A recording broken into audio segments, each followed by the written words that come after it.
This is Audiobook Caboodle YouTube channel. Click on the subscribe button and listen unlimited audiobooks anytime, anywhere. Married Love by Mari Stopes. Chapter 4. The Fundamental Pulse.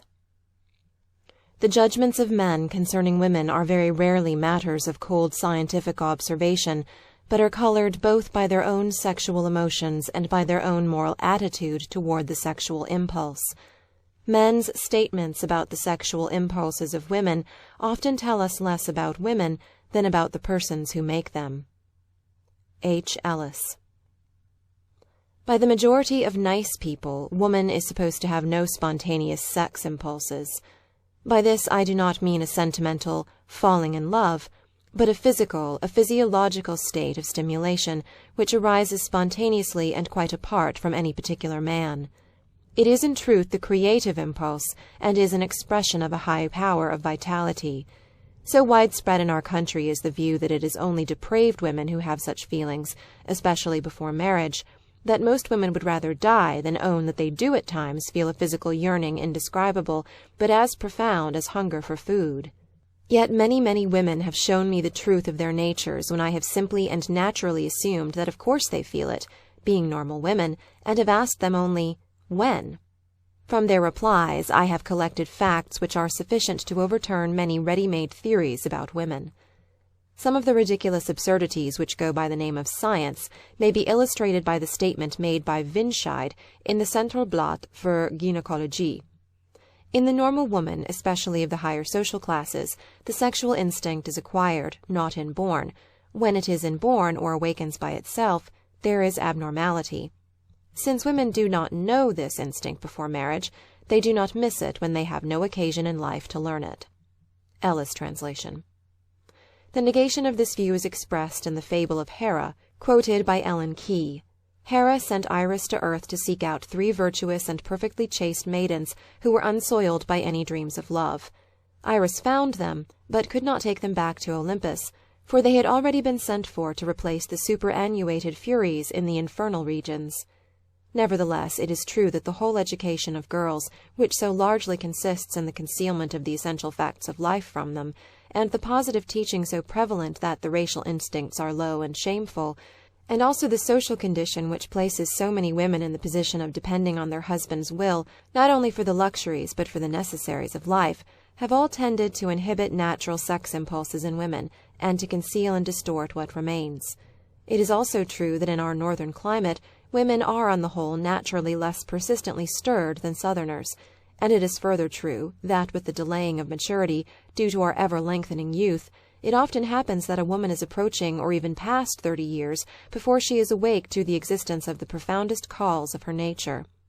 For many years before that, however, the unrealized influence, diffused throughout her very system, has profoundly affected her. It is also true that, partly due to the inhibiting influences of our customs, traditions, and social code, women may marry before it wakes, and may remain long after marriage entirely unconscious that it surges subdued within them. For innumerable women, too, the husband's regular habits of intercourse, claiming her both when she would naturally enjoy union and when it is to some degree repugnant to her, have tended to flatten out the billowing curves of the line of her natural desire. One result, apparently little suspected, of using the woman as a passive instrument for man's need has been, in effect, to make her that and nothing more. Those men, and there are many, who complain of the lack of ardor in good wives, are often themselves entirely the cause of it. When a woman is claimed at times when she takes no natural pleasure in union, it reduces her vitality, and tends to kill her power of enjoying it when the love season returns. It is certainly true of women, as they have been made by the inhibitions of modern conditions, that most of them are only fully awake to the existence of sex after marriage. As we are human beings, the social, intellectual, spiritual side of the love choice have tended to mask the basic physiological aspect of women's sex life. To find a woman in whom the currents are not all so entangled that the whole is inseparable into factors is not easy, but I have found that wives, particularly happy wives whose feelings are not complicated by the stimulus of another love, who have been separated from their husbands for some months through professional or business duties, whose husbands, for instance, are abroad, are the women from whom the best and most definitive evidence of a fundamental rhythm of feeling can be obtained. Such women, yearning daily for the tender comradeship and nearness of their husbands, find in addition at particular times an accession of longing for the close physical union of the final sex act. Many such separated wives feel this, and those I have asked to keep note of the dates have, with remarkable unanimity, told me that these times came specially just before and some week or so after the close of menstruation, coming, that is, about every fortnight. It is from such women that I got the first clue to the knowledge of what I call the law of periodicity of recurrence of desire in women. This law it is possible to represent graphically as a curved line, a succession of crests and hollows as in all wave lines. Its simplest and most fundamental expression, however, is generally immensely complicated by other stimulations which may bring into it diverse series of waves or irregular wave crests. We have all at some time watched the regular ripples of the sea breaking against a sandbank, and noticed that the influx of another current of water may send a second system of waves at right angles to the first, cutting athwart them, so that the two series of waves pass through each other. Woman is so sensitive and responsive an instrument, and so liable in our modern civilized world to be influenced by innumerable sets of stimuli, that it is perhaps scarcely surprising that the deep underlying waves of her primitive sex tides have been obscured and entangled so that their regular sequence has been masked in the choppy turmoil of her sea, and their existence has been largely unsuspected and apparently quite unstudied. For some years I have been making as scientific and detailed a study as possible of this extremely complex problem. Owing to the frank and scientific attitude of a number of women, and the ready and intimate confidence of many more, I have obtained a number of most interesting facts, from which I think it is already possible to deduce a generalization which is illuminating, and may be of great medical and sociological value.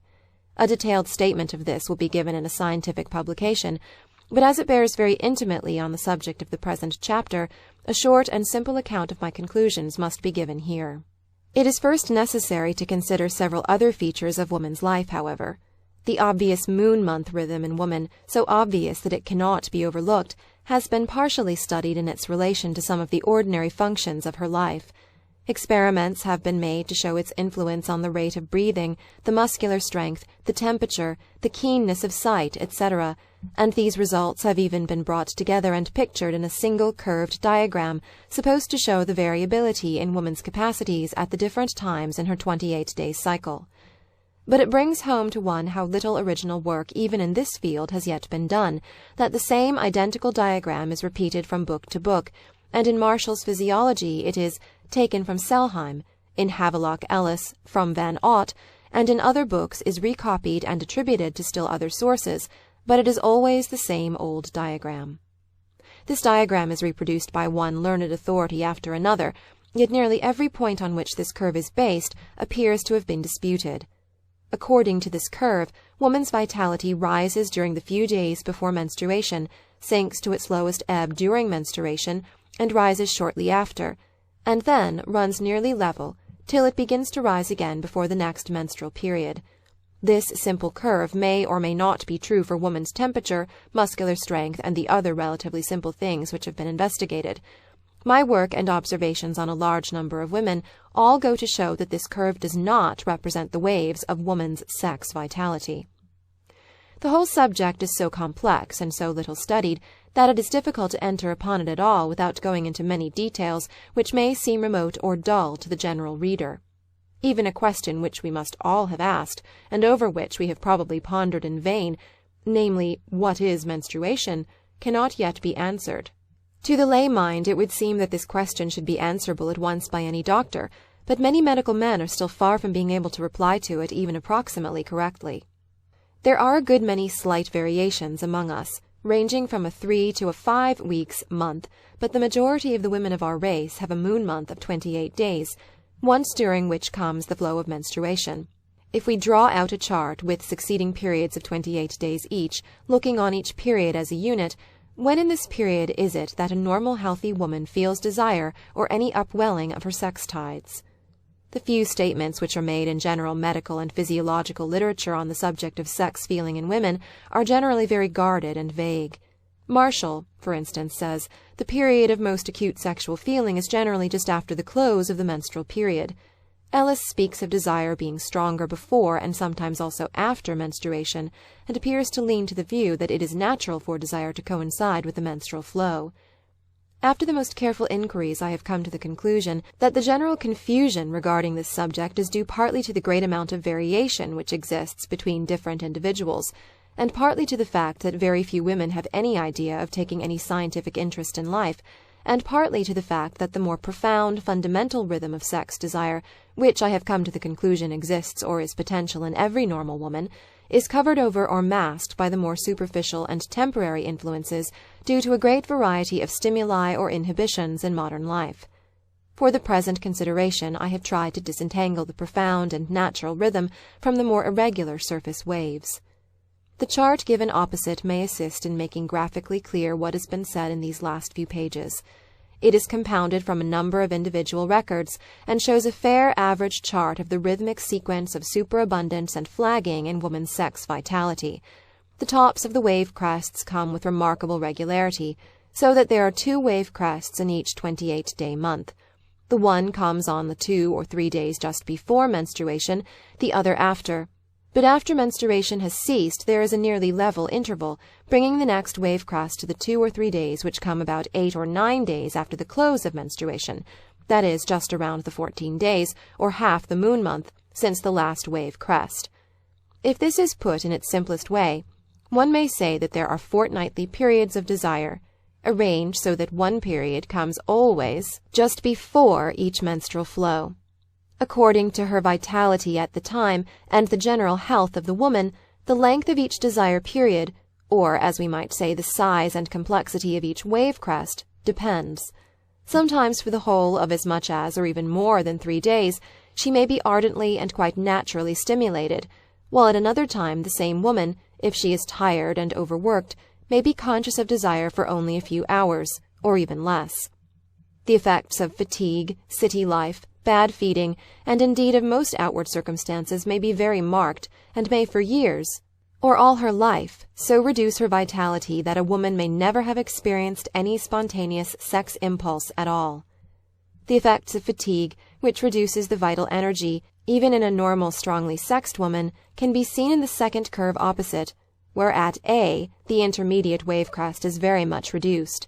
This is not a generalized chart, but a detailed record of an actual individual case. Curves similar to those shown facing page 32 represent in general terms a simplified view of what my research leads me to believe to be the normal, spontaneous sex tide in women of our race. As one young married woman confided to me, her longing for bodily union with her husband, as distinct from her longing for his daily companionship, seemed to well up naturally like clockwork, and this during his long absence. But human beings vary remarkably in every particular, and just as no 2 people have the same features, so no 2 people would have absolutely identical curves were they recorded in sufficient detail. Many a woman is particularly conscious of only one sex impulse in each moon month. Of such women, some feel the period which comes before menstruation, and some feel the one which follows it. In those who generally feel only one, the second period is sometimes felt when they are particularly well, or only when they read exciting novels, or meet the man they love at a time coinciding with the natural but suppressed time of desire. There are a few women, who seem to be really a little abnormal, who feel the strongest desire actually during the menstrual flow. If anyone who reads this thinks to test my view by questioning a number of women, the result will probably appear very conflicting, partly because it is not often that women will tell the truth about such a thing, and partly because in the larger number of women either one or the other period is the more acute and is the one they observe in themselves, if they have observed anything. But a delicate and more accurate investigation of such cases will often bring to light the existence of the second crest of vitality. Once the fundamental idea is grasped, much that appeared obscure or of no significance becomes plain and full of meaning. One lady doctor with whom I discussed my view at once said that it illuminated many observations she had made on her patients but had not brought together or explained. There is but little evidence to be found in scientific works on sex, but an interesting instance is mentioned by Farrell in another connection. He says, "A married woman confessed to me, when I reproached her for being unfaithful to her husband, that she desired coitus at least once a fortnight, and that when her husband was not there, she took the first comer. Farrell did not see any law in this. We may perhaps all see in her want of self-control a grievous moral abnormality, but in her fortnightly periods of desire, she fits perfectly into the physiological law which, it appears to me, governs the normal sex tides of our race. In this connection, it is of interest to note the decrees of the Mosaic law regarding marriage intercourse. Not only was all intercourse with a woman during her menstruation period very heavily punished, see Leviticus 20:18, if a man lie with a woman having her sickness, both of them shall be cut off from among their people, but the Mosaic law provided that women should be protected from intercourse for some days after each such period.